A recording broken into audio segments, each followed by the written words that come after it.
That's the only good thing about him. And then as soon as she moved back home here, she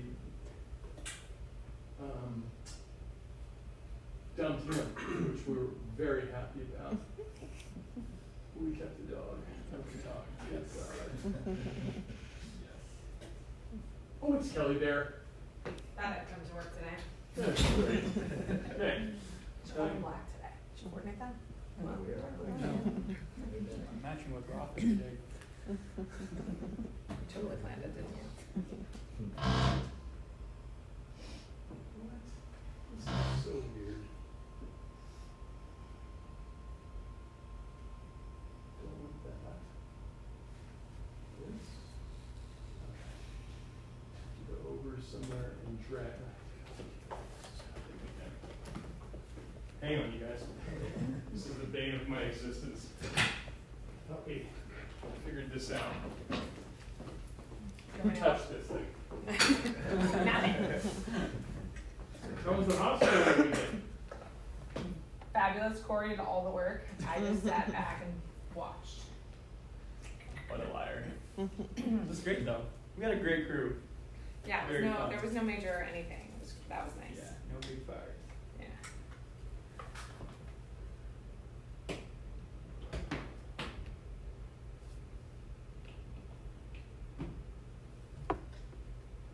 Okay. So we're going to spend time on the patient-client history. And that's what your reading really pertains to. So the soft side of the patient-client history, giving you some guidance. So really our whole focus will be gathering this and making sense of it. It's not just a data collection process. That's the thing that we all learned in physical therapy school, and we all continue to practice. We get all this data. And I don't want to say it's mindless because it is a process, but it's without direction sometimes. So this will hopefully eventually make you go from doing 30-minute histories to 10-minute histories at some point, because you will be so quick to kind of dial into what you really need to know. But you have to go through the misery of that first. It's the same with doing a shoulder exam. You have all this information. It's like, okay, I've got 100 different things I'm going to test. What's meaningful? And so everything ends up being much more relevant to your patient as you get better at this. It's just going through it is kind of tough. Sorry, You're fine. so go over here. Okay, so we're going to just quickly review the symptom patterns. Is this blurry or is it just me? Looks okay? Okay. And then we'll talk again about, we already reviewed it, we'll review the goals again.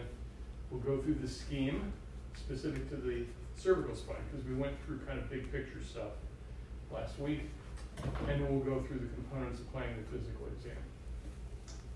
And once we finish this, we'll take a break. We're going to go into planning the physical exam and the principles of the physical exam and do a little case, and then we'll drop into our labs of the day. Okay?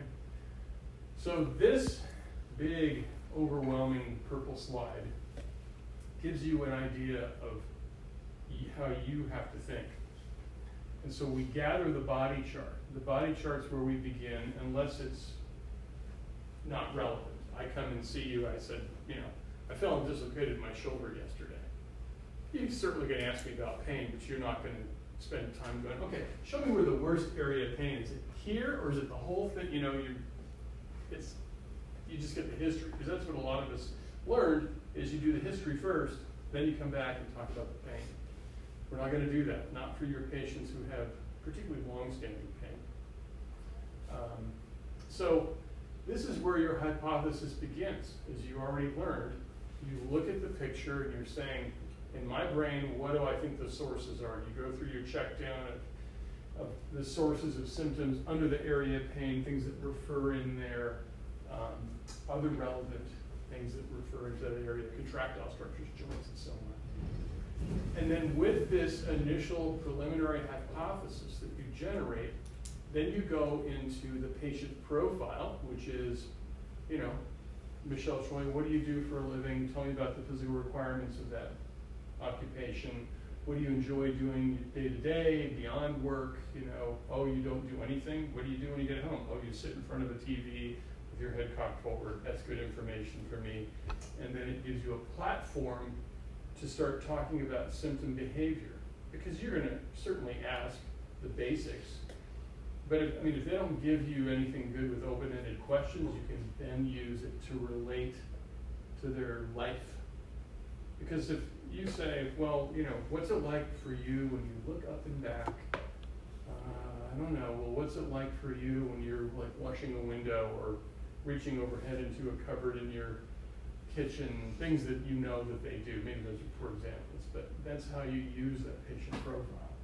So you're testing the hypothesis all the way through. You're going to get answers that say, oh, this fits my hypothesis, and then you can get answers that may not. And so then you have this challenge to kind of make the features fit, beginning with the behavior. And then you get to the history, the current history, maybe past history. You're testing the hypothesis every step of the way. And then for some people, you get to the health screen and your special questions, and that may or may not be relevant to their condition. Maybe you think a non-musculoskeletal disorder. Maybe you think this is a concerning musculoskeletal problem. So this may be where you get the biggest answer. The cool thing about this process, everybody, is that you don't just commit to something and then move on and do your physical exam. Every step of the way you have a check ring. And if you don't get your answer, and of course you don't want to badger your patient, you move on because the answer may come later. And if it doesn't, then you may have to go back if you think it's really important. But you don't have to stay on something until you bleed the answer out of it, okay? And so your hypothesis is tested here, then you commit to something. You have your planning, the physical exam, like you're going to have in your form. You put your initial on there, your preliminaries, and at the end you say, this is my ranking, this is why I think I'm going to test these things. It's a single problem. You know, I have pain here. It's pretty slam dunk, you're going to probably test.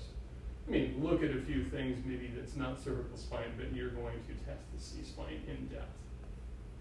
Versus someone who has intrinsic shoulder pain and some neck stiffness, and it doesn't look that clear to you.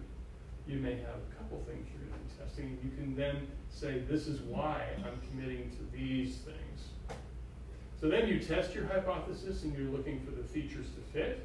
If they don't, you have to step back and pause and say, why am I not finding anything that should be there for this problem I'm investigating? And then once you've kind of gotten the information from your physical exam, you have your impairments, you move on to evaluating that briefly in your brain, and you treat. As I've said once, and I'll say it 100 more times, treatment is your biggest differential diagnostic tool.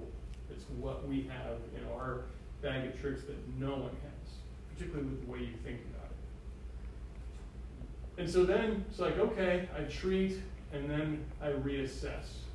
I either authenticate what I'm thinking, or I refute it and say, boy, I missed the boat on that. And then you can second guess yourself. You can say, well, maybe my technique wasn't right. I didn't, but there's things that you will notice, like you have to make a change in what you're treating if you're going to see an intercession change. And those things we'll get to later. And then on your follow-up visits, you keep this ongoing assessment going. It may blossom out into a lot of other things over time, depending on the complexity of the patient. So just to review in general what we talked about last week, we're understanding the patient's problem, the kind of disorder they have. What is it about their disorder that brings them here, which you would say that's the same thing as the chief complaint. The chief complaint, I have shoulder and neck pain, but I can't do X because of it. Or it's really stiff, or it's super painful. So that's the kind of disorder. It's not just clear as having pain. It's kind of the characteristics of that problem. And then, of course, you're getting the basics, the functional baseline. You're screening other systems, both musculoskeletal and non-musculoskeletal systems. And then while you're going through this whole process, you're thinking, are there things I have to be careful about? Like a good example, Alex Brash had a cardiologist come in to see him, and he was a chronic dislocator. And so Alex, it's like, okay, I had a little bit of hesitation because he kept saying how easy it came out. And I mean, the guy just kind of moved his arm towards Alex. He's like, okay, I'll let you take it. And his shoulder dislocated. Mm-hmm. So that's what do I need to do? Maybe it's not a contraindication, but I have to be cautious. I have to wrap my hand around that joint to keep it stable while I examine it. That's not a bag on Alex. It was just surprised the heck out of him, and it would me too. And then, of course, what we just talked about, and then determining if the features fit. So if a physician in primary care sends you a patient, and you look in the notes, and it's like, I have no idea what we're dealing with. Sending them to PT, they want you to render an opinion. And so if the features don't fit, you get back to that physician. Or if the features don't fit, maybe you have to just look more expansively at what the possibilities are. Then we talked about sins. Severity, meaning we're going to determine like how functionally limiting is the symptoms that they have, irritability, how volatile the symptoms are. The nature of the condition is a combination of pathoanatomy, the patient as a person, and then certainly stage. You can grade it out how you see fit. We kind of gave you some guidelines that you probably learned in PT school, I'm sure, and then the stability of the current situation and the overall picture. So this assessment of a patient as a person really it comes off of nature, but we're listing it here by itself. And then the patient trust part, really important. And I'm just going to reiterate, we talked about Thom and Campbell's, the ramifications of low trust, and then what are the important things to patient trust. And so you're walking in the patient's shoes. And I said that last week, and I used to think, oh, give me a break, walking in the patient's shoes. Just give me the data and let me treat this person. I'm in a MNIPS course, I want to crack something. That's how I started anyway. So, but this is really important. Understanding the patient's individual experience is the number one thing. And from that, you then understand what your care process is trying to accomplish. And it allows you to treat them with an individualized plan of care that's like no other. So that's number one. Of course, all the things that we think are important, thoroughness of an evaluation, being empathetic, appropriate effective treatment, all really good things. And then listening and talking. Listening is a bigger thing, as we had talked about, right? You've got to listen to the patient, but you got to control the interview. Number 1 through 5 leads to the partnership building or your therapeutic alliance. And then, of course, this is a slam dunk as well. So here's a story about a patient who came into our emergency department in 2010. He was in full cardiac arrest. His cardiologist that was on call went into the ED after they resuscitated this guy, and he was very unstable. And the cardiologist did something that was very not in line with most protocols, because he had seen this enough, and he did a procedure, saved the guy's life, because we didn't have a cath lab then. He needed to be cathed, but how were we going to keep him alive until we could get him to the Queen of the Valley, which is the closest cath lab? It all went down great. He lived, which was, he probably had a very slim chance of living. But his family and him were not treated with these things. Now, if it was me, I'd say, I don't really care. If you saved my life, I'm okay with that. But they wrote a gigantic complaint. against the cardiologist, the ED physician, the nurses, because they weren't treated with respect. Nobody talked to them about what was going on. There was just a lot of commotion going on with their family member. And our chief of staff at the time, Steve Stricker, was a cardiologist, and he's like, this dude would have been dead under most circumstances. But he brought it up to the whole medical group and said, this is why, granted this is a high stress situation, that somebody should have stopped and talked to the family. Because he was conscious later on, and he was not being informed of anything. He didn't feel like he was being treated with respect. So that's why these things are so important, even in situations like that. But I think all of us in this room would have said, I would have been okay with that. But of course, they weren't medical people. They had no idea what was happening. And I can only imagine being the family member freaking out when somebody said, get out of my way, go sit out there, and not really give them any more detail than that. So, soapbox done. So we talked about true radicular patterns, and these are areas of impaired sensation that were correlated with intraoperative findings, and these are open operations, meaning they did laminectomies and exposed areas. They could see where the lesions were. And this is still a really good way of looking at true dermatomal radicular type patterns. Then there were the pseudo-radicular patterns. So these were radicular patterns of mechanical stimulation of nerve roots. And why they're pseudo-radicular patterns is they don't follow this. And why is that? This was pain. These were pain patterns. And so this is not in your slide. I apologize for that. I didn't put it in. I just threw this in a few minutes ago because this is always difficult for people to understand.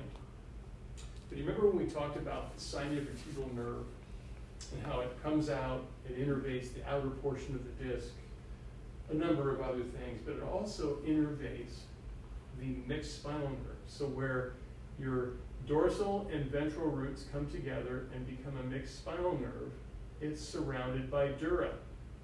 That dura is innervated by the siniovertebral nerve. And so when a nerve gets compressed, but internally it's okay, you don't get necessarily the anesthesia or the true root pattern. You get this kind of blurred line pattern. And this is why. Because it's the siniovertebral nerve that can go up a lot of segments and down a lot of segments that gives your brain gives it a really tough time of saying, this is where the pain is. So that's why. If you think that way, it doesn't mean, you look at this and go, well, I don't know, is this C6 or C7? Well, it could be one or the other, because it involves both. And so if it's pain, that's one thing. If it's paresthesia, anesthesia, then that is more related to the inside of the nerve. And the symptoms that you're going to see are going to be more representative of this. Okay. All right, so then we also talked about stimulation of the anterior portion of the cervical disc and how you get these nice, well-defined blobs of pain. They're not deep circles like this. They're kind of, a little fuzzy on the outside of the circle. And so there's some overlap. But when you see this, you should not only be thinking a thoracic problem. You should be thinking about a discogenic problem. And you're going to find physical exam findings in the T-spine with every one of these people. Because what happens, their brain says, the pain is there, so I'm going to respond by getting the paraspinal musculature, the rhomboids, the traps, you name it, all fired up. So you'll have positive physical exam findings in the area of referred pain. And then there was the presentation that varies somewhat because when you stimulate really the whole internal portion of the posterior side of the disc, when there's a central type lesion, you're getting a central presentation that's more diffused all the way across the thoracic spine. Now, why most of our patients look like this when they have posterior lesions is hard to know. But the lesions are generally unilateral. They're posterior lateral type lesions, so that's probably why. But when you have a nice, big, fat, nice symmetrical disc lesion, then this is what you see. And then, in later years, Grubb repeated essentially what Ralph Clower did by doing discograms, and they found aggregate patterns of pain that kind of fit the features of what we're talking about. And we talked about zygapophyseal joint pain and how the occipital lanal joint can fool you, because in some cases, at least in these normals, the referred pain can be quite distal. And so we don't know, before this, most people didn't think about that. And then Atlantoaxial joint, not so great. It's just much more focal. Not that if you have enough swelling in a joint, who knows what you're going to see in representation, but these are the best opportunities for us to build that preliminary hypothesis. Then we have Dwyer, this is a repeat study from Nikolai Bogda, publishing 2 years earlier. They kind of simultaneously almost published. And you can see how there's overlap in these patterns. And so, realizing that facet arthropathies can refer pain, but it's usually not as distal as disc, except for 6, 7, and 5, 6. And then we took this, the whole point of this slide are 2 things. One, the deeper the structure stimulated, the more diffuse, distant from the pain referral, hard to localize, that type of thing. And we had picked around the idea of wraparound wrist pain being a sign of the lower cervical discogenic issue, principally C6-7. Not that you're going to see this on many patients, but when you do see it, you're going to say, and my wrist hurts me. You can kind of start thinking, in a little bit different way. And then we talked about first rib syndrome. This is consensus-based. It's not super common to see this specific pattern, but you're going to see parts of it, particularly this sensation of fullness in the axilla with first and second rib lesions, mammary pain that's referred through, as well as C8 kind of paresthesias. So while you're probably thinking, well, this could be a C6, a C7-T1 discogenic problem, it certainly could, but it also can be just as simple as a first rib issue. And then T4 syndrome, this is an autonomically mediated condition that gives you these glove-like paresthesias that can involve your fingers, your hands, whole arms. I've never seen it really go above the middle portion of the brachial region, but there's usually some symptoms of tightness and pressure in the head, and then some thoracic tightness too. You think the thoracic stuff would be a bigger deal. Most of the time you're going to see this mixed with something else. And so, when you have bilateral paresthesias of your hands, Ryan's going to talk to you a lot about this on Tuesday, you have to think cervical myelopathy, but in the best of circumstances, it's T4 syndrome, and it's easy to treat. Caps of pain, this is, classic for lower cervical discogenic headache. Whole head tightness or pain is considered to be a dural type problem. So it might be, I had a lumbar disc resection 25 years ago, and every time I sit in a car the last few years, and I'm sitting in my sports car driving down Highway 80, I get whole head tightness. Well, it might be because now I'm getting older, I have tightness in my neck, I have tightness down here. That neurodynamic system isn't forgiving anymore and can represent itself with things like that. This is again from the anesthesia literature, but this pattern has been correlated by multiple practitioners since the 1950s. What we didn't cover last time are what patterns we see with a subacromial joint condition. So this could be a bursitis, this could be a rotator cuff tear, this could be impingement that is either just purely mechanical or that's really acute and swollen. So the acute and swollen subacromial condition can actually refer in what looks like a C6 pattern. I'm sure there could be other patterns as well, but this is a possibility. Not common, but it can happen. It's not rare, certainly not rare. But your typical subacromial condition, right, is there. Let's say, I have pain right here.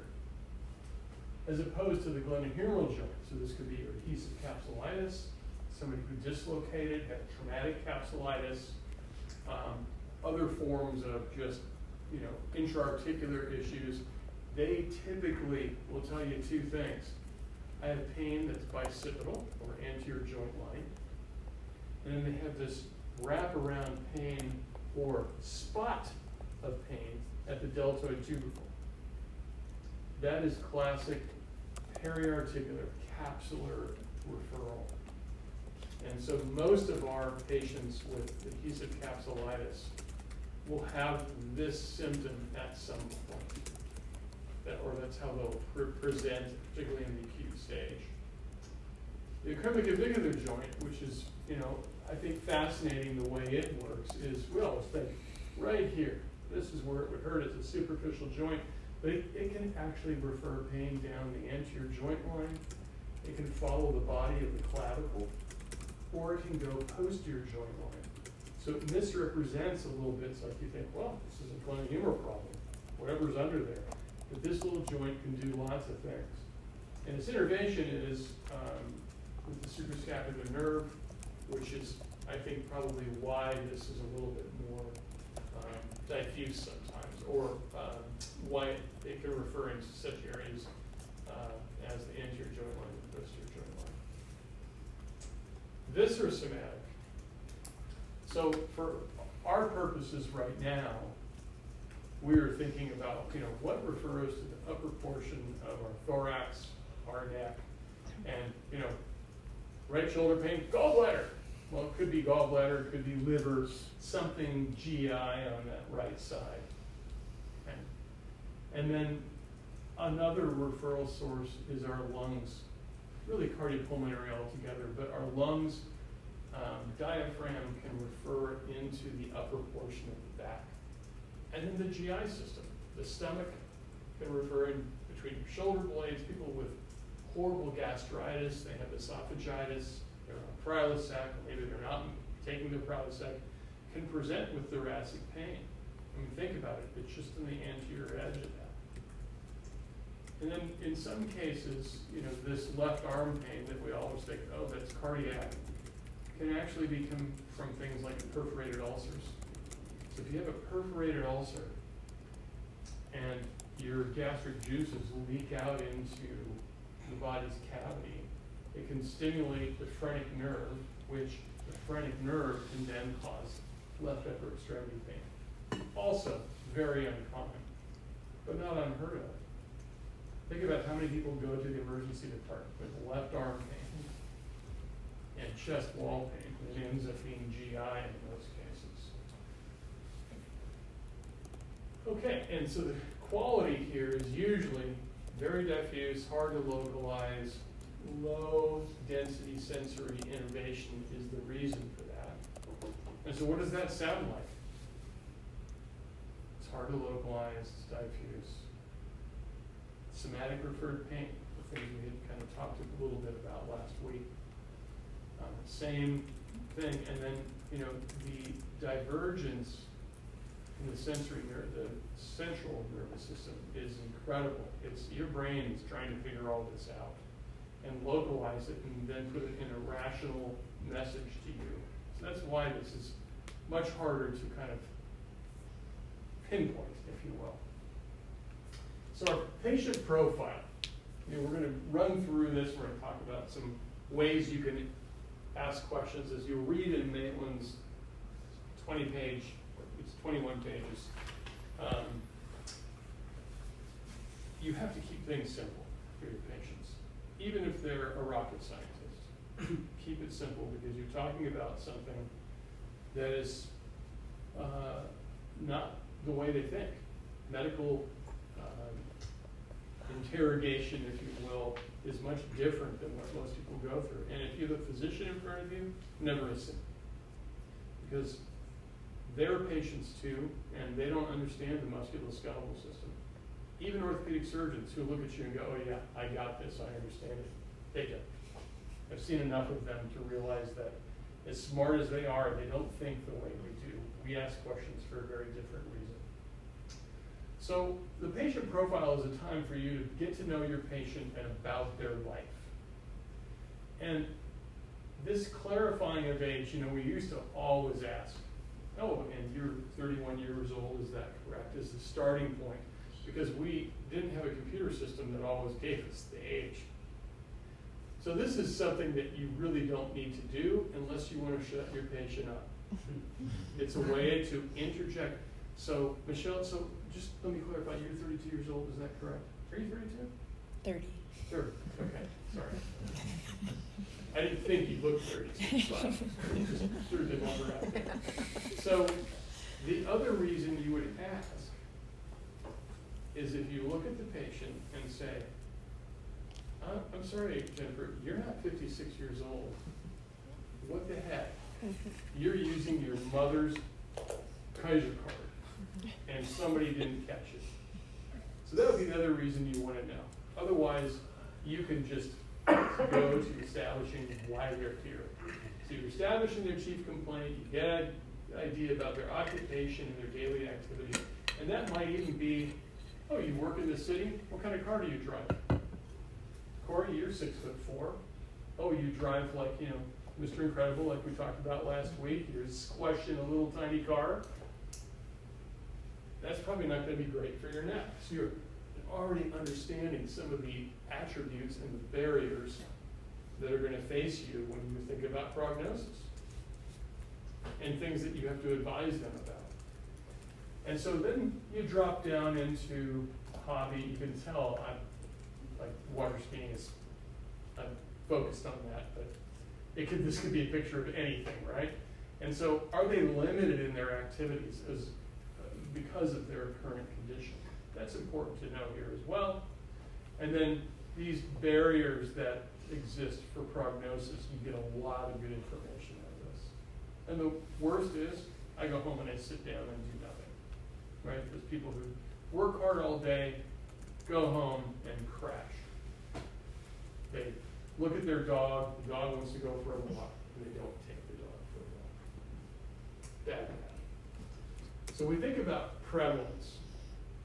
The lifetime prevalence, so at some point in the life of this room, between 50%, so 4 and 6 of you, or 5.5 of you, are going to have a neck problem if you haven't had it already. The good news is it's self-limiting in most cases and will go away and you'll be over it. But it can be disabling in a lot of people. Disabling means you're on disability. More common in women than men. Why do you think that is? Kelly's thinking because our husbands stress us out and it gives us neck. I read an article once that went all over how kids, girls usually are not exposed to as much tumbling, like rough play, as boys. So therefore they develop weaker cervical muscles. Could be.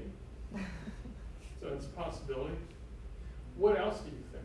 I think they're doing all this stuff at home, taking care of their family, Mental all the load. extra stuff. Yeah. Sometimes there's a self-imposed also societal thing that happens too, right? Yeah. Yeah. What else? Who takes better care of themselves, men or women? For sure. My wife goes to the doctor for all her annual things. I hate to say. Last time I went to the doctor was 8 years ago, I think. And that wasn't for a checkup. And that's pretty common. Men just typically, they ignore things to the point where they get miserable and then they actually seek care. That's part of it too. But it could be, no one knows for sure. I think that has a lot to do with it. Women are more health conscious. And they for good reasons. There are a lot of things that women have that we don't as men. So strong associations, trades involving overhead work or office work, which is the same as computer-based occupations, but who doesn't use a computer these days? Everybody's using computers. Even people in the trades are using, iPads and stuff. They're communicating that way. You know, you go out to a construction site, it seems like just about everybody has something in their pocket. People who have headaches, meaning migraine headaches, they have a greater chance of having a neck problem. And that makes sense. If you have horrible subcranial pain, over time your brain gets all this information about pain and it tightens things up.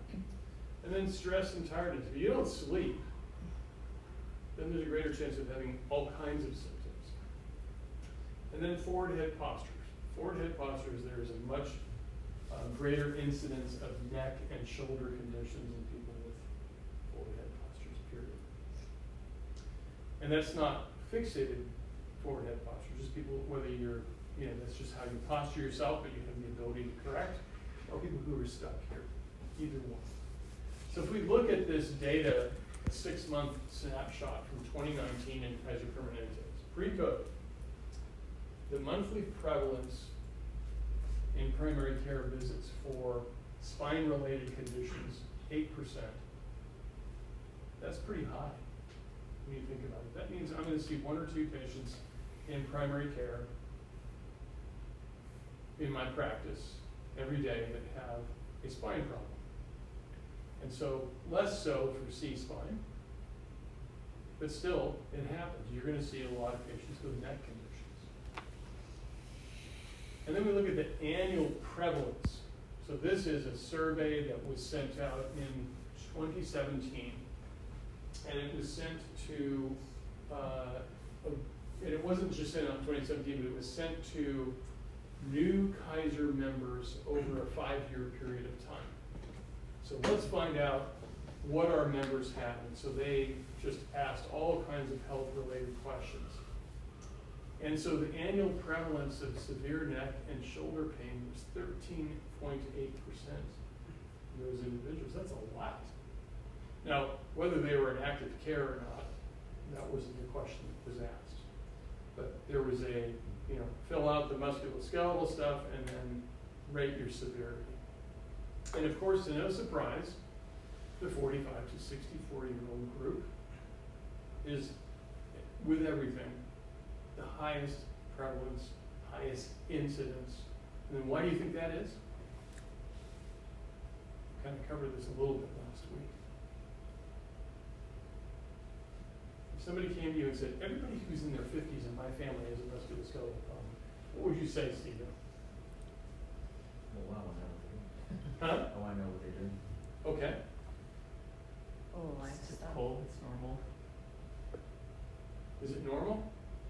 Well, part of the Aging process, you're gonna process, say. yeah. Okay, so collagen gets less elastic.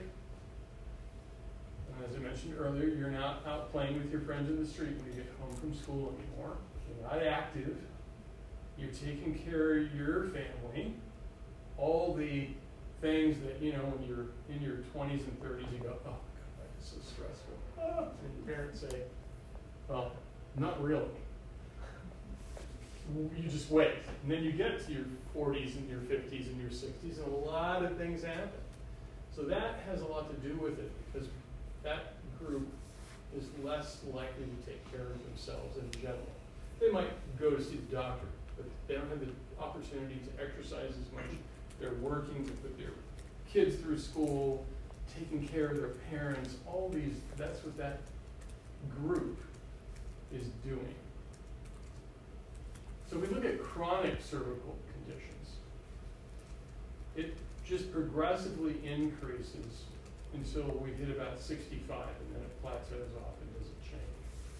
But the whole point of this slide is to know that it is irregardless of health status.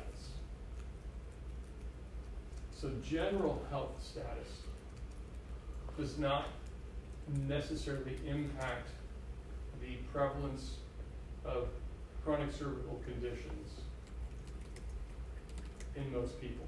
Now we could think of a few people that it's like, God, they have horrible diabetes, you know, their lipids are out of control, they don't eat well, they don't do much. That person is going to be on one end of a bell-shaped curve.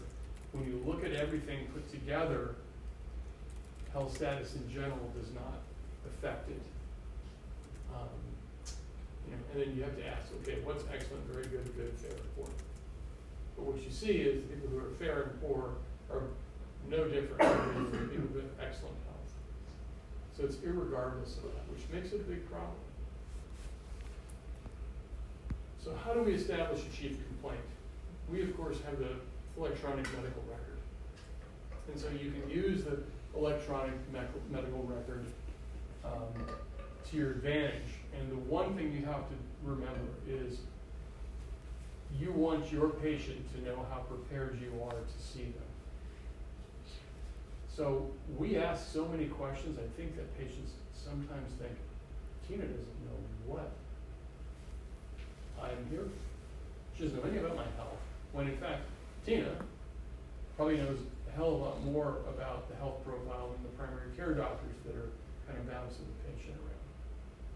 But it's the way we present ourselves, so we have to think about that as well. And so you know the problem. I understand you're here because of a neck problem. And that gets the conversation started. You don't know, and so this may not be the perfect way to start things, but let's say, you're down in primary care, a physician walks a patient in, this person really has some issues with their neck, can you see them for me? And you're cold, right? You're going in cold, it's like you're working at the marathon or the expo, you know nothing about the patient, or about the people you're working with. So what's the main problem that brings you here today? And then they will talk about the kind of disorder, the main symptom. This is also kind of nice. If you know the problem, so your physician, Dr. Smith, tells me that you've been really having a tough time with your neck. It's like, whoa, Dr. Smith talked to you. You're connected. That shows that we have good coordination and care. When in fact, maybe you just read the chart. But it builds what right away? Rapport and trust. Trust, yes. Can I just share a quick story? So Please. when I was pregnant with my son, I went to the OB first visit to diagnose, tell me for sure I was pregnant, and I was by myself. And so she's like, okay, come back in 6 weeks. I coordinated Eddie's schedule to be off so that we could go together, we could hear the heart, special moment, right? So we're sitting in the treatment room, she walks in and she's like, second visit. She goes, same doctor. She goes, what brings you in today? Oh. Eddie stares at me and I look at him and I was like, and this was with Health Connect, and I work here. I was like, that's it. I changed doctors. I was so turned off because I'm like, I do not expect you to remember me visit to visit at all, but I expect you to look at the chart 1 second before you walk in and remember that you told me I was pregnant 6 weeks ago and I was told to come back. So I don't think these days there's any excuse for not, just a quick glance. It makes a huge, even if you don't know anything about the patient, learn one thing in their chart that may not have anything to do with why they're here today. Just say, hey, I saw your doctor last week for X, Y, or Z. What's bringing you here today to see me? Let them know that you know one thing, because it goes a long way. Thank you for that. Mm-hmm. So, questions. So if you were going to go after age, you could say what I had mentioned before. So you're 58 years old, is that correct? Tell me about your occupation, assuming they're employed. So maybe you have to ask, what's your occupation? Doesn't really matter. They might say, oh, I'm retired. And then you have to go into, so what do you do in retirement? You have to kind of follow that lead, kind of peel the onion, if you will. And then tell me about the physical requirements of that job. If they don't have a job and they do say they're retired or they're just unemployed, you can say, again, tell me what you do all day and then get into the details. They may be evasive because maybe they're embarrassed they don't do anything, but that's as important information as finding out things about the physical requirements. And then, is your neck problem limiting you, keeping you from doing something that you want to do in your job or in recreation? So what do you do for enjoyment? So, I don't know, any of you do this? What was it that was doing that in our, I can't remember. Dice. So, maybe it was dice, yeah. So, you probably I know you guys don't know who this actor is, but he was in the original Superman. He was the villain, Ned Beatty. And I used to deliver groceries in our neighborhood, and they had a house that was just up from the store, and every week I would deliver.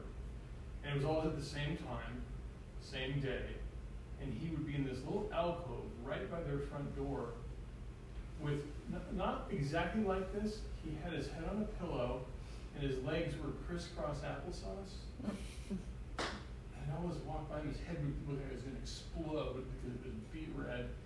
And his wife would every time say, it's just the delivery boy from the market. It's okay now, you know. And then, why would you do that? But apparently it relaxed him. And God, if you had an aneurysm, you would be blowing it out for sure. But anyway, the whole point of this slide is, you know, what do you do for enjoyment? And if they might say, oh, I don't know, would you exercise? Do you have any hobbies? You work in the yard. What are the things that you consistently do? It's important to have some idea of how, again, their life is influencing things, because you may come up with something like this. Really? You have a cervical ridic, what looks like that, and this is what you do every day. You know, connect the dots. So your hypothesis formation. You're starting to understand the nature and stage of the condition just from the body chart. And this, of course, it identifies future questions, but how does it do this?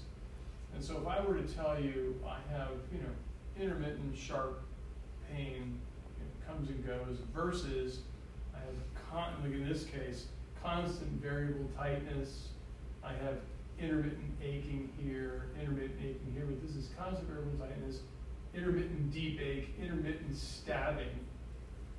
You could probably say there's probably some acuity to this, right? And given this pattern, you know, I'm certainly already thinking that this might be discogenic in nature. It doesn't explain whole hand tightness, but if I was thinking an autonomic problem, I might say, well, maybe this referred pain is firing up the sympathetic nervous system at that level and causing this weird representation. But I also have this wraparound wrist pain, which makes me think of C6-7 discogenic, probably acute, given the constancy of this. And then, you know, C6-7 discogenic and, you know, this nagging ache up here, all this would kind of start me along the pathway to thinking about the possibilities.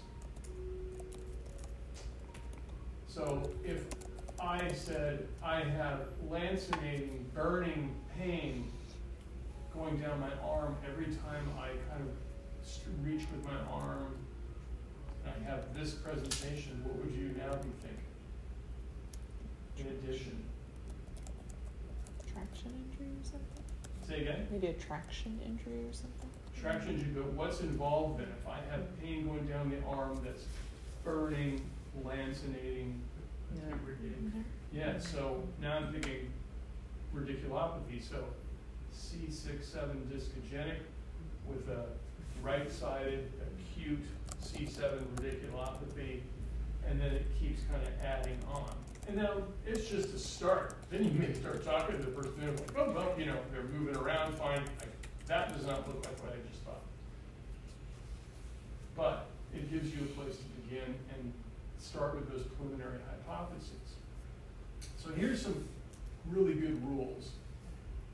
You have to note all the relevant areas, but you always start with the worst area of symptoms. And so you really can't start if they have multiple symptoms. You might say, you know, what's the primary thing? Do you get pain? Do you whatever? And they'll tell you yes.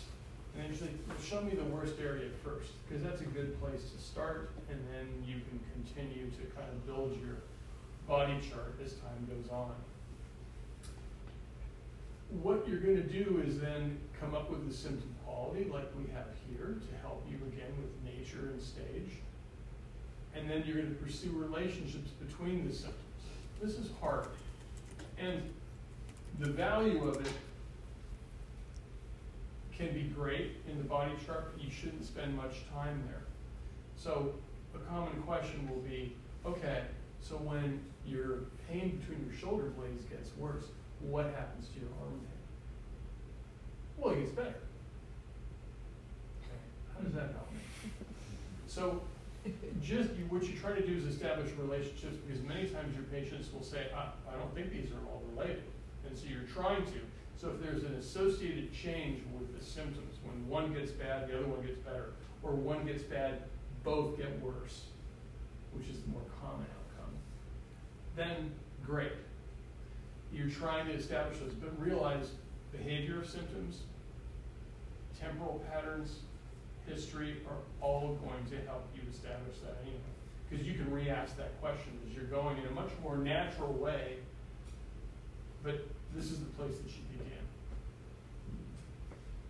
So then, pursuing these relationships then helps you come up with previous symptoms. And so usually what happens is, you'll say, oh, you had that happen to you? What was your pain like then? Well, I had X, Y, and Z. And then you might have to come back to the body chart. I mean, think about it. Do you remember pain that you had 10 years ago? I don't. I've had a lot of pain over the years. I can remember I know what I have now. I know what woke me up last night, but I don't remember what I had 10 years ago. So it's probably not realistic to think that our patients can tell us that, but you can still find out. And then, should you put that on the body chart or not? Let's say this patient said, well, I had numbness of my middle finger on the right hand 10 years ago after I had injured my leg. But it finally went away. Well, you might want to just put a little thing on there, resolved 10 years ago, and then you know that they had some other issue. But is it going to be a game changer for you? It may or may not be in your hypothesis formation, but you already have that coming out of the history. Okay, so you can put it on the body chart if you want. So, show me where your worst area of symptoms are. What do patients do?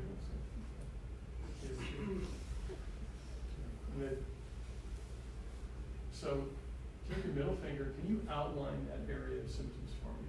It really helps. If you don't do that, you don't have as good a map. So, can you, with your index finger, please outline what you're talking about? And then can you describe it? And most people are like, what? Well, what does it feel like? And then you may still get the, this hurts. Yeah, I don't know what you're talking about. And then you can, there's a whole host of adjectives that you can use to describe pain. So what sensation? And then the final fallback is, well, does it ever get sharp? Does it ever ache? Does it ever throb? Does it throb? Does it ache? Is it sharp? Not multiple questions. It's just ask one thing, because usually if you say, does it ever get sharp? Oh yeah. And it also aches too, because then all of a sudden they connect. This is hard. Most people are not used to describing these kinds of things. And I think culturally there's some differences in pain descriptors too.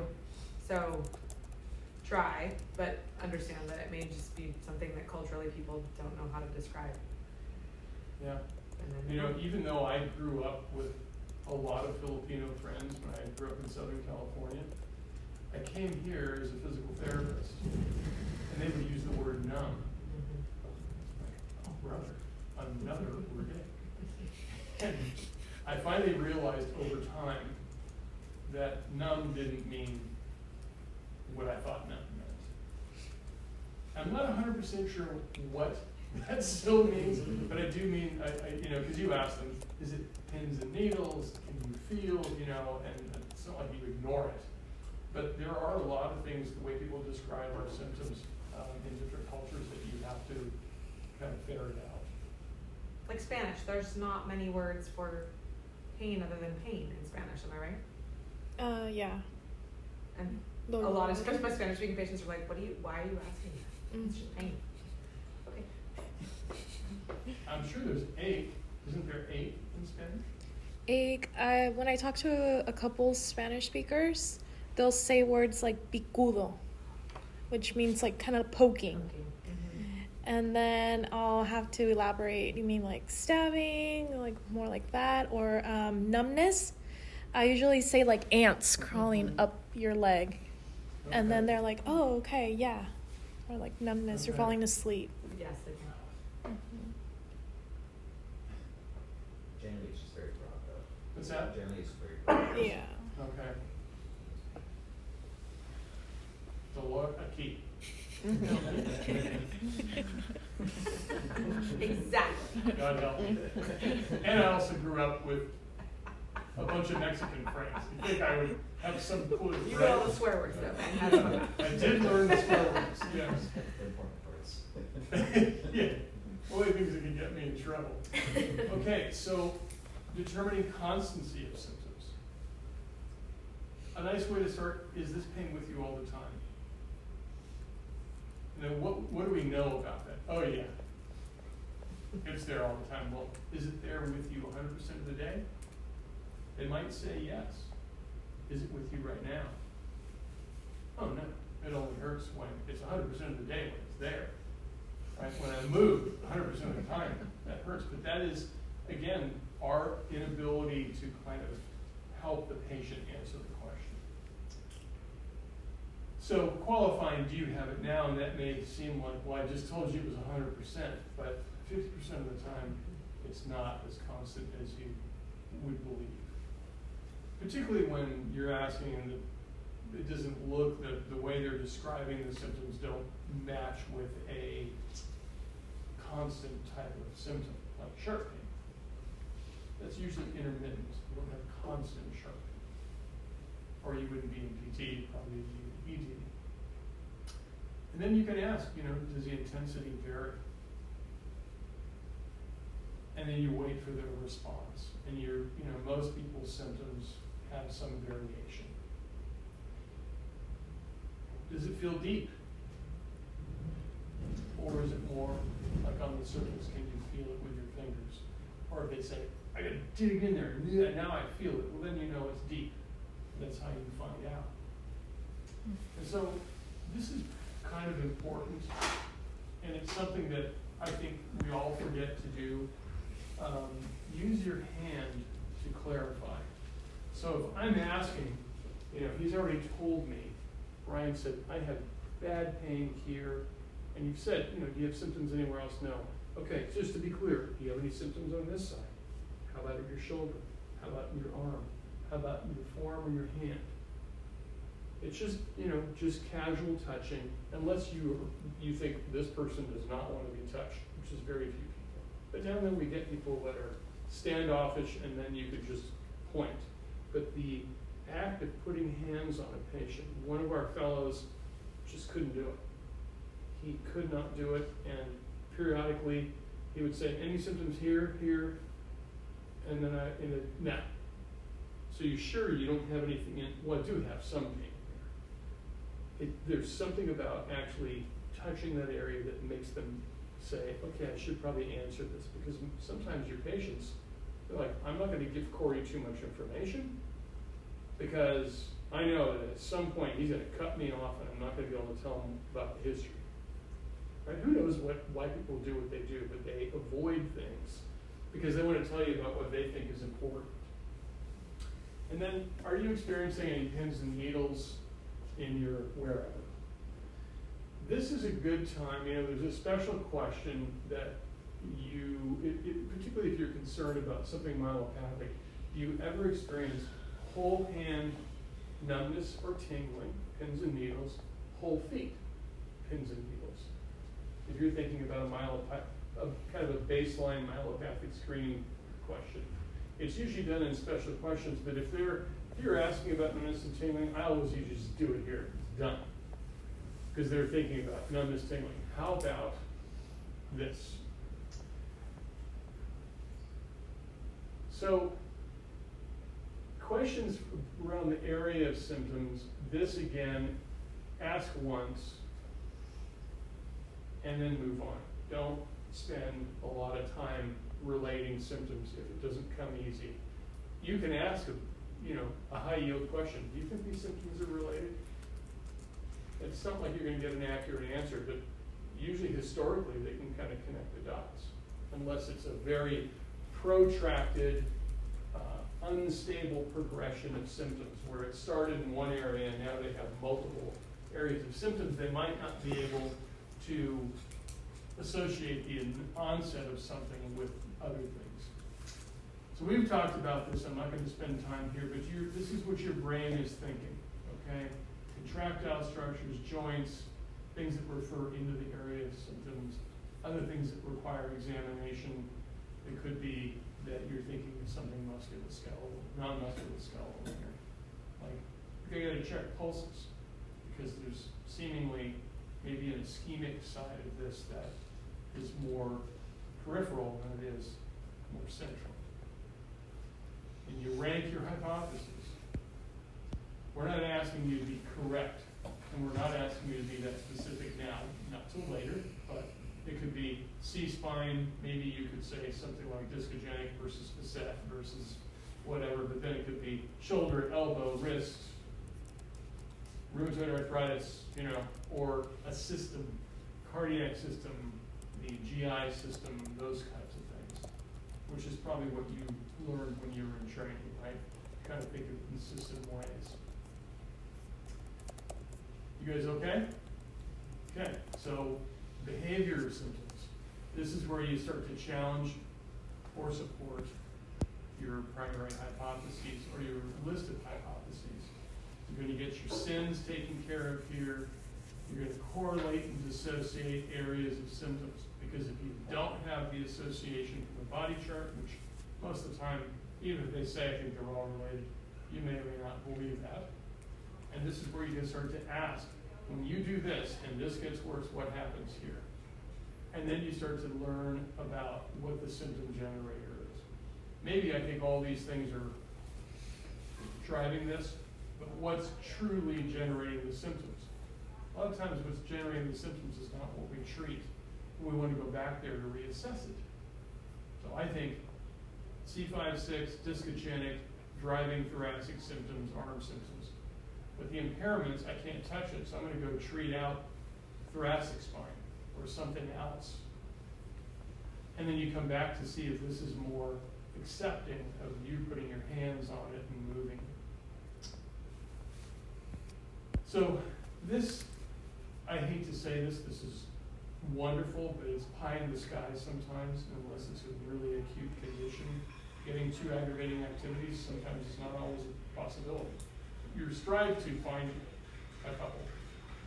And then you're going to correlate and dissociate your symptom behavior with these symptoms. And then lastly, as I said earlier, you're using the patient profile as your foundation for data gathering. Because if things don't come easy with open-ended questioning, then you can start relating it to their life. And that is the big art. And that's the hardest thing to do, and what we're trying to hope that at the end of 4 months, that you're there where you really appreciate gathering the patient profile, and then later on in the program, you're going to start using it as ammunition to get stuff.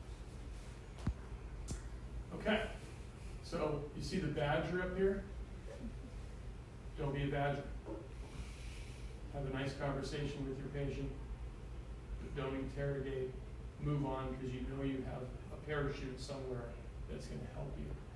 So you're striving for complete answers by anticipating their response. So if they say yes or they say no, my line of questioning is dialed in either way.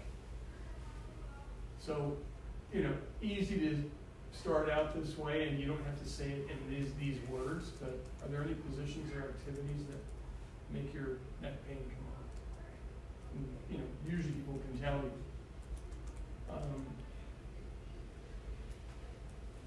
And so you may separate those meaning, I'm not sure what the heck that, you may separate meaning any positions, any activities.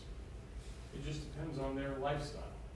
So you could say, what's it like when you're sitting watching television from 6 o'clock to 10 o'clock at night? That's something you've learned about their lifestyle, and now you can use it. That's a position. Whereas an activity, I get home and I work in the yard, it's summertime, I'm gonna be out there working, how does that affect your symptoms? And then, as you move on, let's say they're like, I don't know, are there any activities that you can't do because of these symptoms? Oh, yeah, because somehow they didn't identify with this. And then, is there anything you can do here and now that will bring your symptoms on? I love this statement, because if they're just saying, no, I don't, nothing.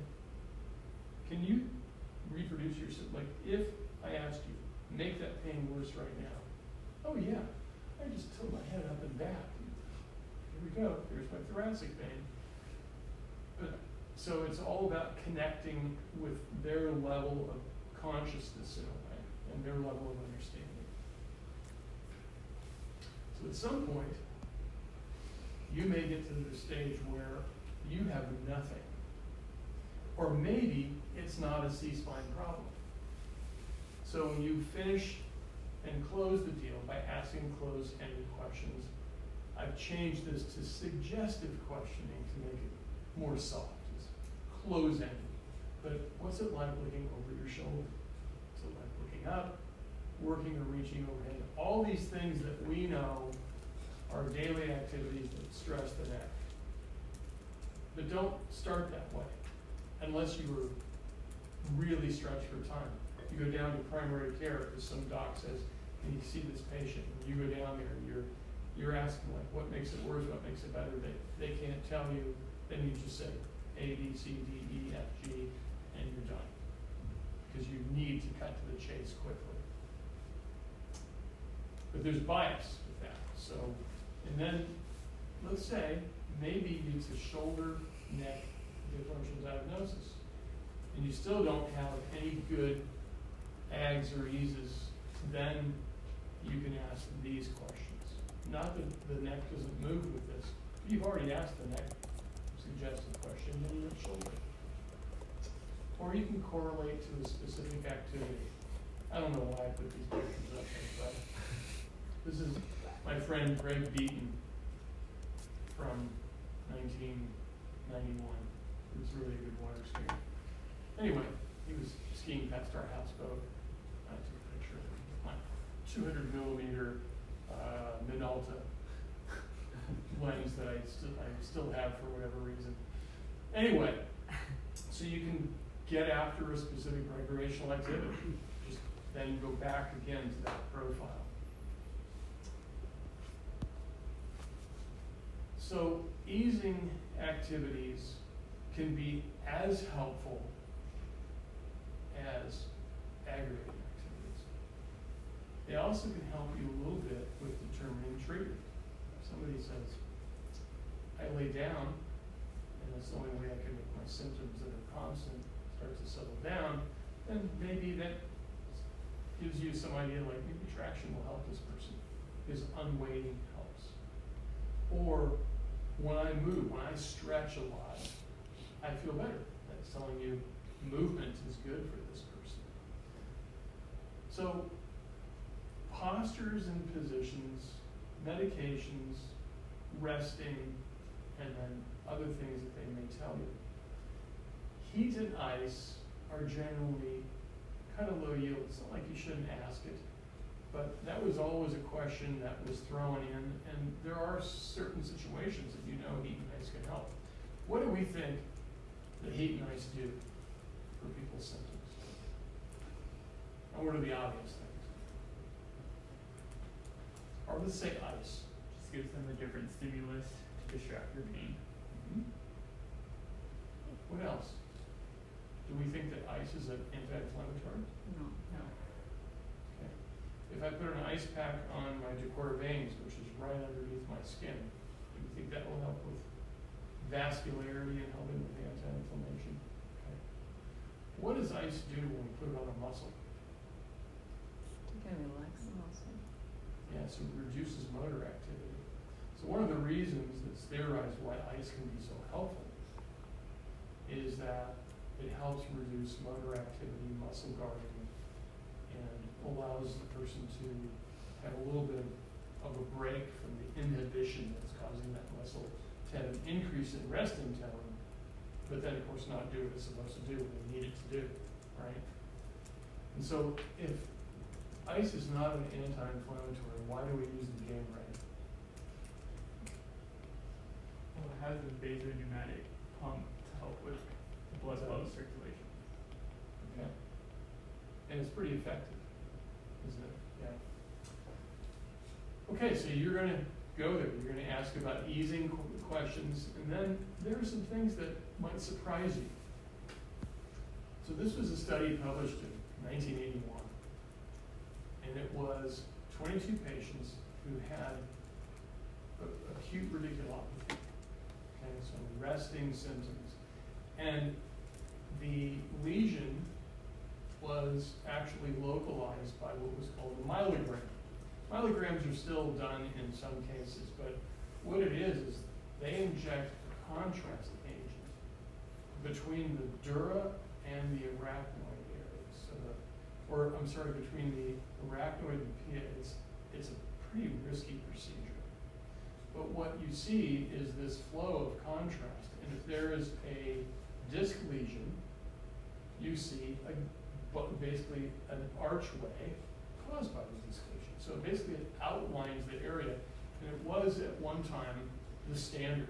They would just take multiple x-rays from multiple views, and you'd have this procedure done. It was quite painful, but that's how these lesions were determined.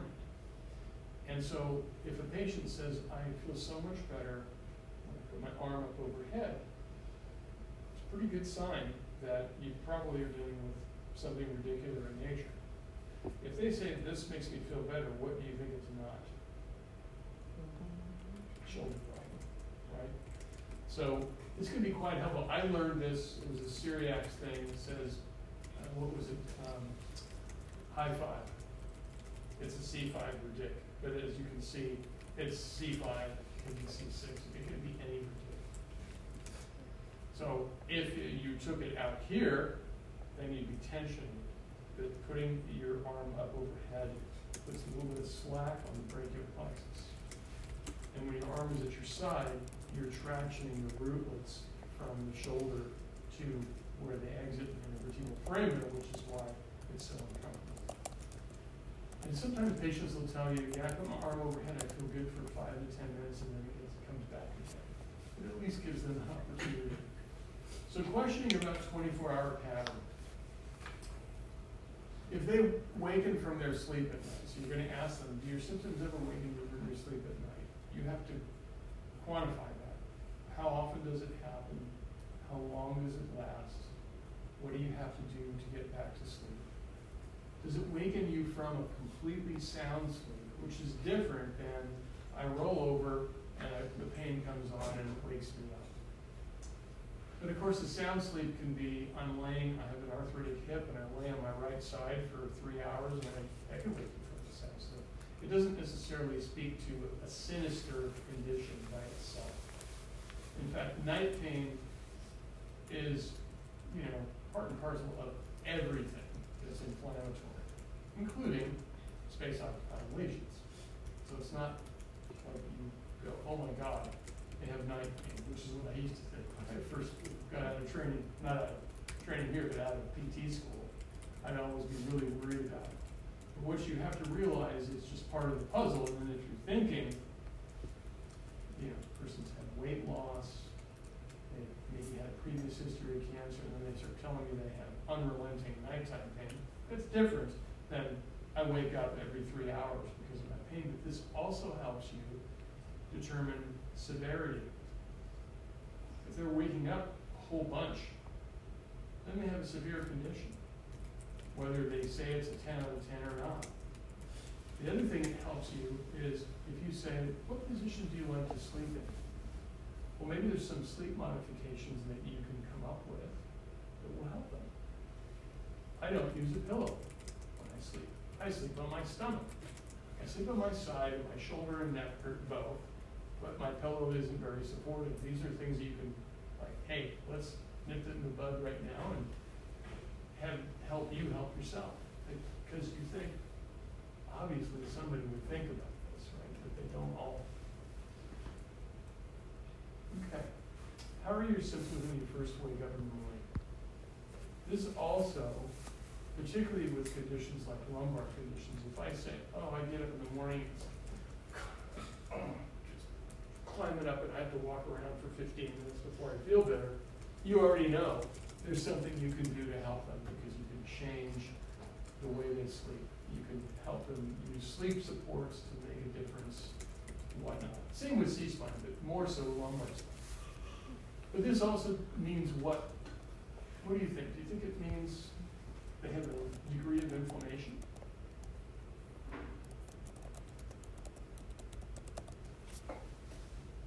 Come on. Potentially. Yes. It doesn't mean they have rheumatoid arthritis, just because they're stiff when they get out of bed in the morning.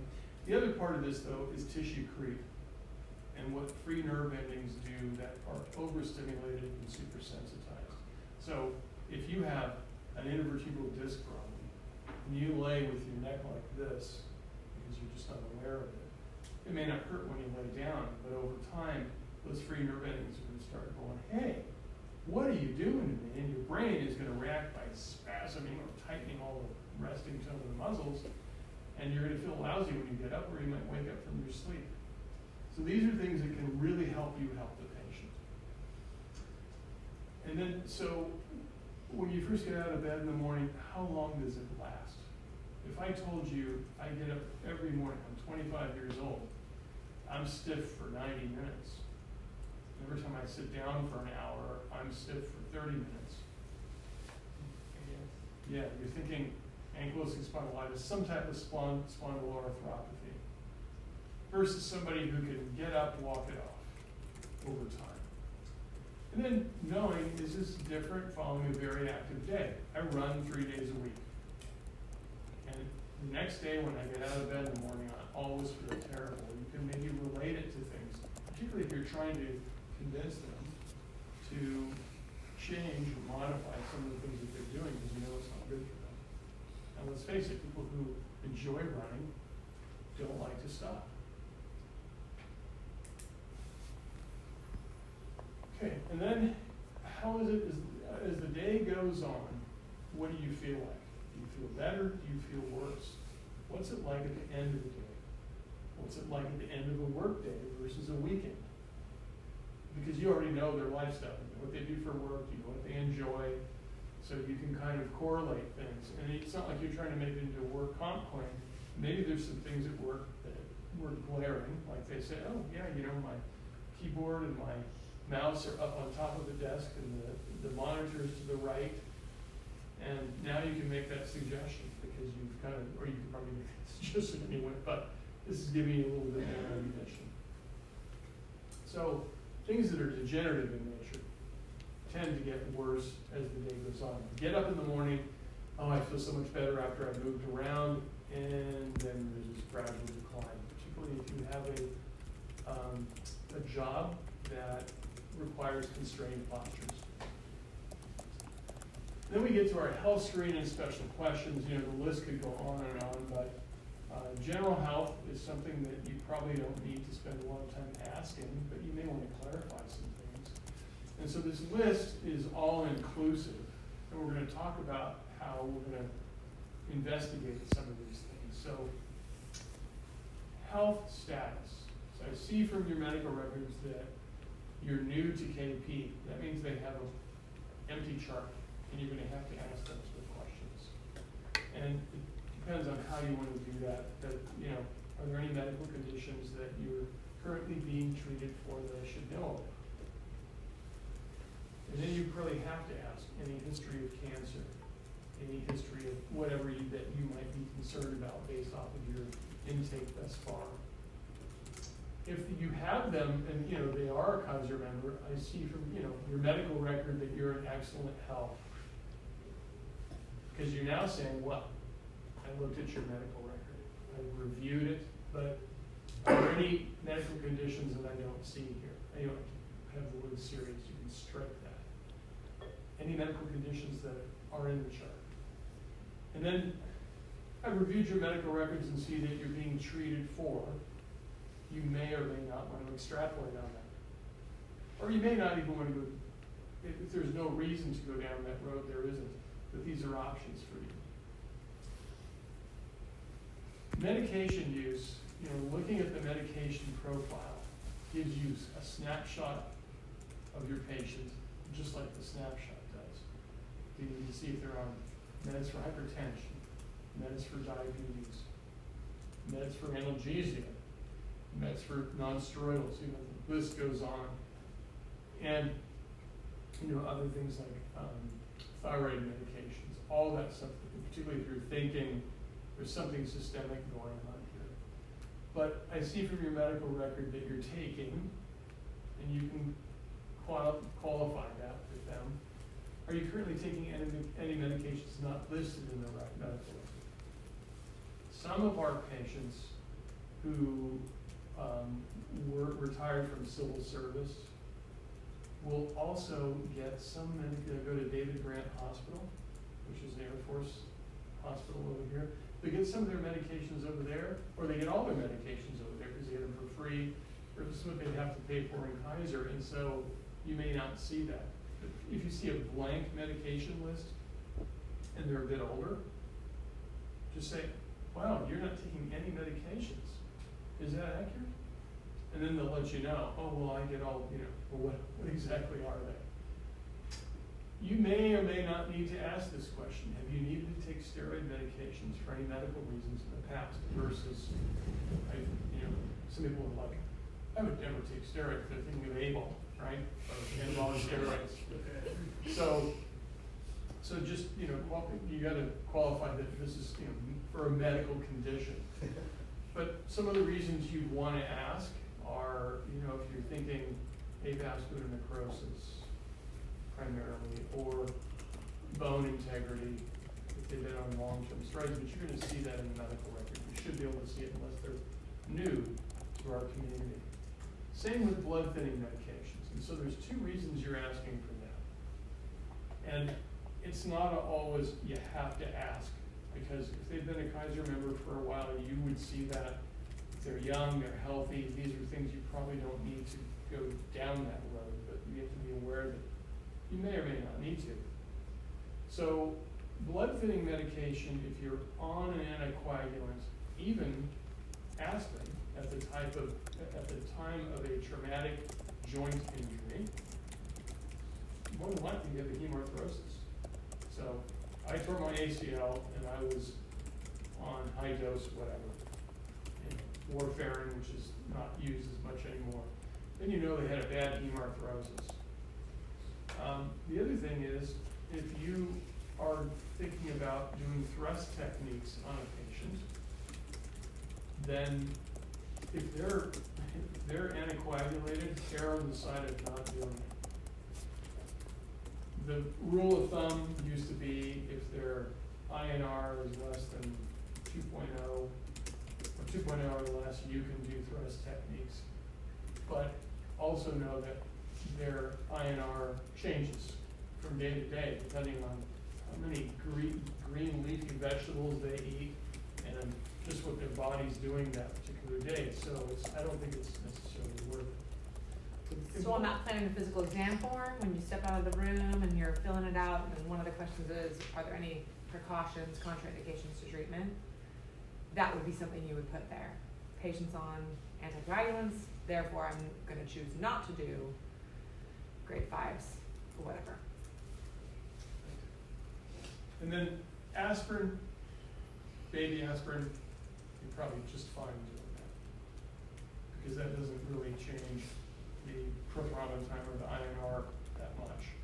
But and then if you are on an anticoagulant, you have a whiplash associated injury, and it's of any magnitude, the same thing can happen to your facet joints. You can have intra-articular bleeding in your facets. Okay, weight change. What are we looking for? An unexplained change in weight. It's usually weight loss, but it also can be weight gain. Certain types of tumors can cause weight gain. And then, of course, systemic conditions can do that as well. But you want to know, is this a recent change? Is there a reason for it? And how much we're talking about.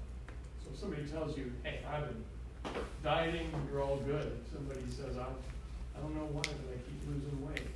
So some of the things that we think about, like weight loss, of course, are neoplasms. But the most common cause of weight loss initially is diabetes, because their sugar is not metabolized the way it should be. And so they can lose weight in some cases, particularly if their diabetes is way out of control. It's sometimes the first sign of, among other things, right? You have a myriad of questions you can ask about that. But knowing over what time period is also important. Over a lengthy presentation versus something that's been just in a few months. Bowel and bladder function. So this does not have to be a fear factor for you. I know whenever you ask about bowel and bladder function, you're thinking, I know that this older gentleman is going to tell me all about his bowel movements. But it's okay. You can control this. And so you turn this into, have you noticed any change in your bowel or your bladder function recently? Or has your bowel and bladder function been what you would consider normal recently? And then if they say, well, oh boy, that's a loaded question. Well, more specifically, what I'm wondering about is when you have a full bladder, are you able to pee? And I used to say urinate, or try to make it sound different. Everybody says pee, you can say pee, okay? Or have you had any recent incontinence of stool? And you never know what you're going to get here. There was a guy 2 years ago that said, you mean crap? Yeah, that's what stool means. He goes, well, I've never heard that before. Okay. So, but this is not the danger zone it seems, right? You just have to define it. And then, on top of that, have you noticed any loss of sensation in your saddle region or around your genitals? Important things to note if you're thinking that, cord compression, cauda equina, all those things you're concerned about. These are standard questions that we should be asking everybody with a lumbar problem. And then if they say, well, what do you mean saddle region? Like in your groin, you may have to show them.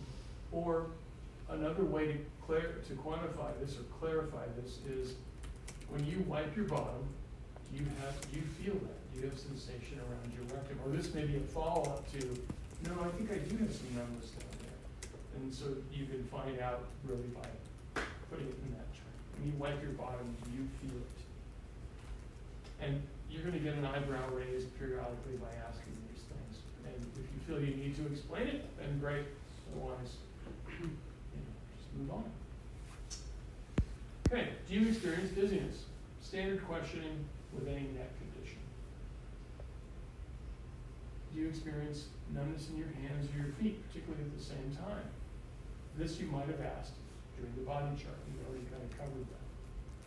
And then when we get to our CNS screening, have you noticed any difficulty in maintaining your balance when you're walking? Most people get that. If they're like, what do you mean? Well, have you been tripping or stumbling recently? I used to say, walking like a drunken sailor, because that's how somebody taught me. But most people can't identify with that, unless they get drunk a lot.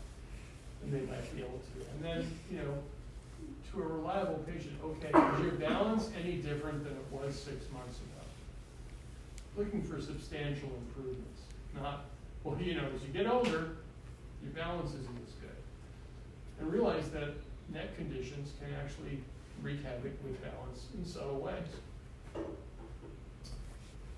So then we get to current history. This is kind of when you're sealing the deal, you're tidying it all up. When did this problem begin? What symptom did you notice first? So they may be seeing you for what they think is an intrinsic shoulder problem, and you're thinking, I really don't think this is an intrinsic shoulder problem. So, well, actually, The first thing I had was this pain between my shoulder blades months ago, and then that went away, and then I started having a problem with my shoulder. So it might help you connect the dots. You need to know how it began, what happened, if there was a precipitant, was there a mechanism of injury. Most of our patients with spinal problems won't, unless they've had an MBA or a fall, will say, I don't really know. It just kind of came on one day, I woke up with it, it was at the end of the day, whatever. And you say, hey, anything different? Any recent changes in your lifestyle, changes in your job duties, changes in, you've been using an elliptical trainer for, a while. Has that changed? Are you doing it differently? Some of the stuff we hear from our patients, like, okay, that might have done it. You may or may not need to ask these questions. Did it come on suddenly? Instead of saying, did it come on gradually or did it come on suddenly? You just say, did it come on suddenly? No. Okay, so you're assuming gradually. What was it like the next morning?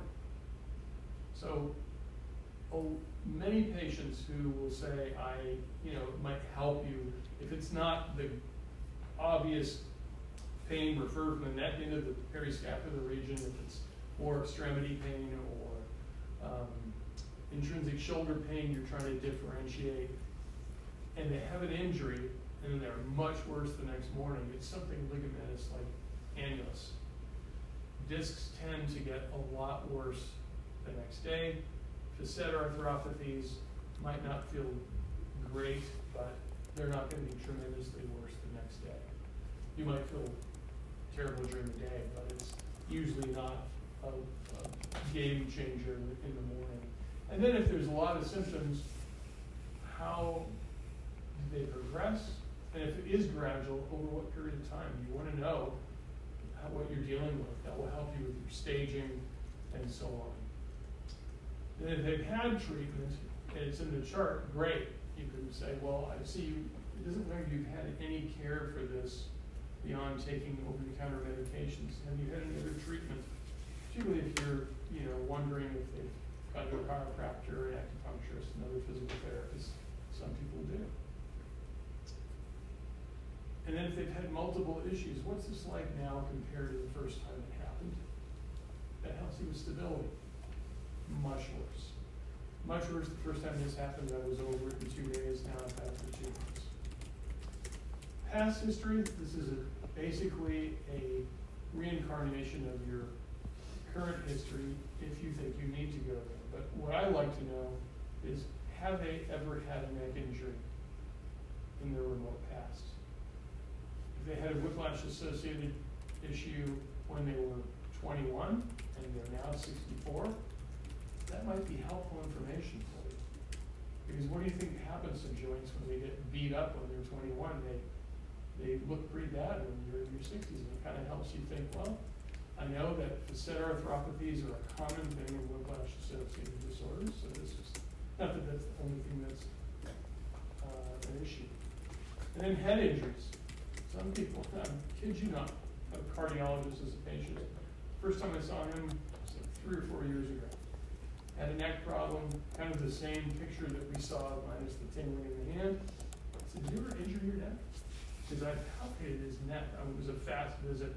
It's like, oh God, you're not that old. I said, have you ever had a neck injury? No. And I looked at his forehead and I said, what's this? He said, oh, I was trying to impress a girl, and I was riding my motorcycle with her really fast, and we hit, forget what he said he hit, and they both got ejected, and he hit his head on a telephone post. No. And he was in the hospital for 6 weeks. Now I realize he's really a special individual because he cannot connect the dots on anything. But at the time I said, how is it you don't think that could have hurt your neck at the same time? Huh, I never thought about that. I said, I didn't have a neck pain when I got to medical school. So ask these questions. Then they'll always say, well, that was when I was in my 20s. But it does have an effect down the road. So, planning the physical exam, because you're going to do this in a little bit, you're looking at what is the severity, what's the irritability of whatever those symptoms are that you want to rate. Rarely does this have to be more than 2 symptoms.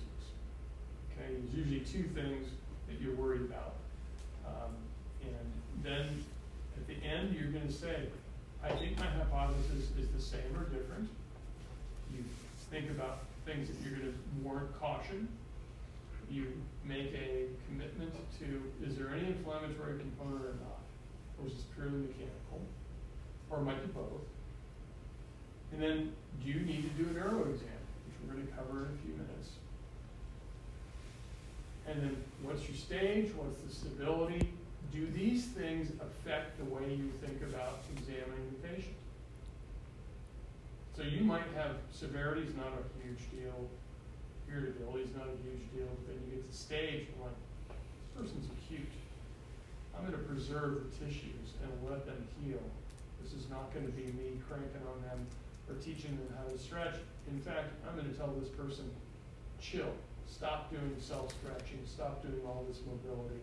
Let's do things gentle. And then stability is something that may or may not alter the way you think, but if they say, I had just now, after 3 months, I'm just starting to feel a little bit better. Well, you probably don't want to upset the apple cart and send them backwards. So it may be that you're going to, be very cautious with the way, how vigorous you are with your examination and your treatment. Then you're also thinking, are there things that I need to do today? Is, just to cover all my bases. So this guy had a head injury 30 years ago or 20 years ago. I'm going to do upper cervical stability testing on this guy. It just might have been something that was never investigated and was missed. Do you anticipate, asking for something? Going into it, are you thinking, I know I need to ask for help with this patient? And then lastly, what about treatment? Are you going to be cautious or not? That comes with kind of parallels your physical exam, but you may get to the physical exam and go, wow, this doesn't look anything like I thought it was going to. It might have been, you're going in being very cautious and you realize that they're not as volatile as you think. So with that, you make your first stab at how you're going to examine. So let's say this is cervical spine, this is shoulder. You think they have a cervical spine condition. And then based on your sins, you decide where you're going to go. Not only are you kind of putting a limiter on yourself, like all this person does is look up to the side and it shoots pain into the shoulder and then it lasts for 5 minutes. I'm probably not going to go to P1. I'm going to see how maybe they move in other directions. Versus somebody who takes a lot to bring it on, you may decide, I may have to go all the way over to combined movements, put them in lower cervical quadrants, furlongs, essentially, and in order to reproduce their symptoms. So I'm willing to do that because they're non-severe, non-irritable. And you would say, I think I'm going to have to do this. So this is a chart for 2 things. One is, what am I willing to do? And then you're going to tell your clinical preceptor, I think I might have to do this. That's what I really do. And so, just to clarify, each box builds on the box before it, right? As far as vigor. So, 2P1 is just bringing on their symptoms. So the limit of their movement is more than that, right? Then maybe you overpress it just to see what happens when you add a little pressure to that movement. Sustain it means you're overpressing and holding it there for a good 10 seconds to see what happens then, right? Repeat it. If I do that 10 times, then what happens? And then combined movement is the ultimate in potential aggravation. It's just, if that wasn't clear, I know sometimes that's hard to understand. And so with this, your goal is to reproduce symptoms. We don't always do that, probably half the time. So don't be frustrated, but you're looking for signs as well. You're looking for physical exam impairments that fit the features of what you're dealing with.